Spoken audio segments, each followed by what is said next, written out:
कंगन पहन लाए महिला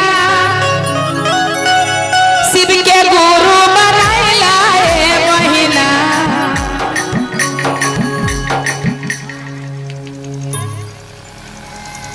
कहना है ना दीदी कि कंगन पहन लाए बहना शिव के गुरु बनाए लाए बहना, यानी कि कंगन एक शिव के पहचान है।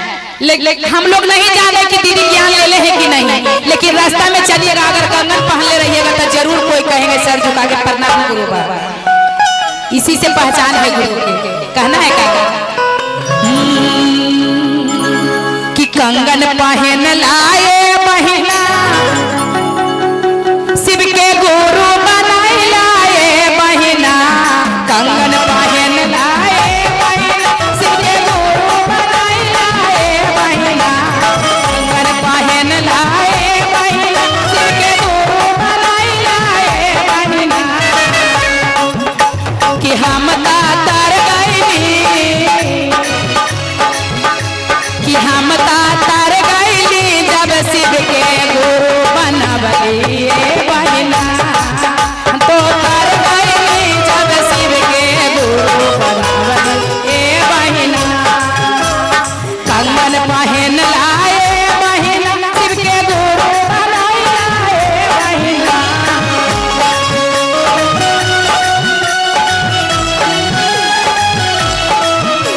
कि हम तातर गईली,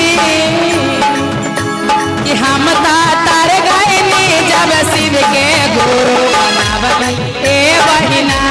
ताली बजा के दीदी दोनों हाथ उठा के पूरा पूरा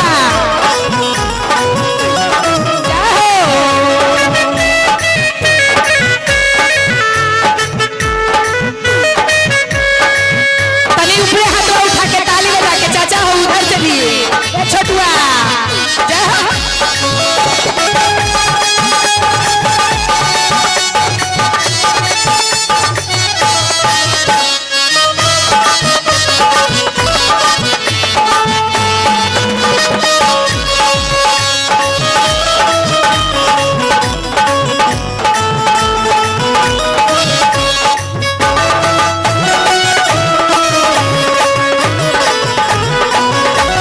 क्या बात है दीदी।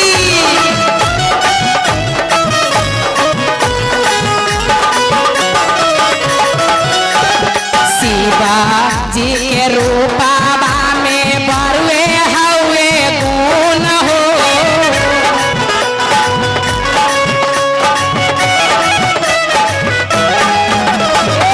शिवा जी के रूपावा में बहुते हवे गुण हो।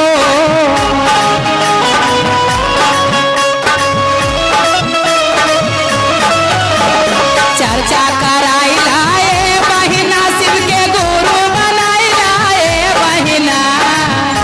कराई लाए बहिना बहिना। कहना भैया हो कि तू तो तर जाएगा जब शिव के गुरु बनाए बहिना। ताली बजा के तू तो तर जाएगा जब शिव के गुरु बनाए बहिना। जिनका करना है तो दोनों हाथ उठा के ताली लेके गाना जय हो बहिना।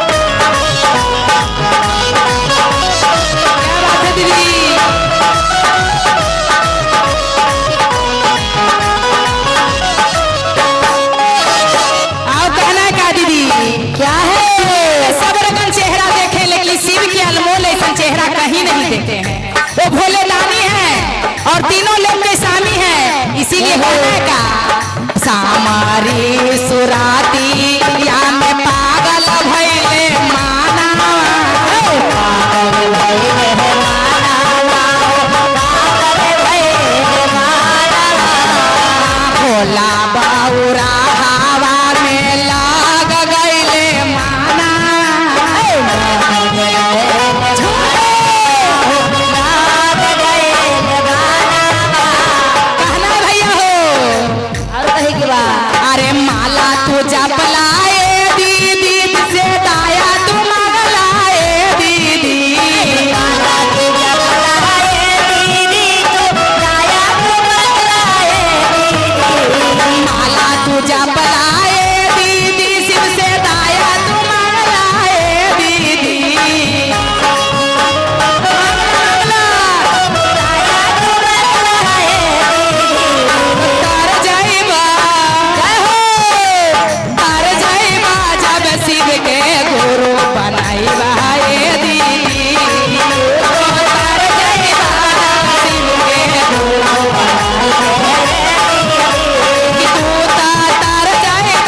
बोलिए शंकर भगवान की जय, साचे दरबार की जय।